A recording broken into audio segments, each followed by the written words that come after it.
Let's get started. Thinking patterns. In recent decades, much information has been learned on the human brain through scientific research. About 100 billion nerve cells called neurons are packed into the brain. They do not touch each other but are separated by tiny spaces less than 1 millionth of an inch across, called synapses. Experiments suggest that when we learn, connections are formed and pathways are created. Continuing use strengthens the ability and learning is reinforced. In his book, The Mechanism of Mind, author Edward de Bono uses a very helpful illustration to show how connections are reinforced through use. Imagine a fruit jelly in a mold. Take a teaspoon of boiling water and pour it over the surface of the jelly. What happens? The boiling water will create channels in the surface of the jelly. Now, take a second teaspoon of boiling water and pour it over the surface of the jelly. What happens this time? Some water will create new channels, but a proportion of the boiling water will automatically run into existing channels. These channels become deeper.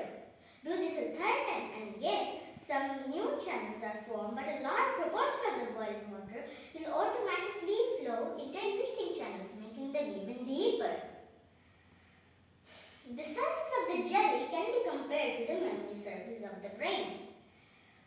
Incoming new information is processed according to pre-existing information. Much information has been published on how to think outside the box or use some stimulus to force the brain to think differently, not according to pre-existing channels. This information is useful when learning English. As a new vocabulary is learned, strong connections and bonds are formed in the brain and it's unlikely you would forget in the future. For example, take the word date. Date can be the calendar on the month. It can also be a romantic meeting between a man and woman. The man and woman can also be referring to a date, as in, I'm waiting for my date to arrive.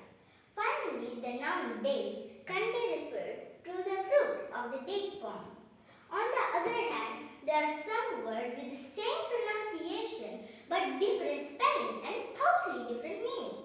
Take for example the words sow and sow. Sentence example 1. The farmer sowed seeds in the field. Sentence example 2. My mother sewed my torn jacket.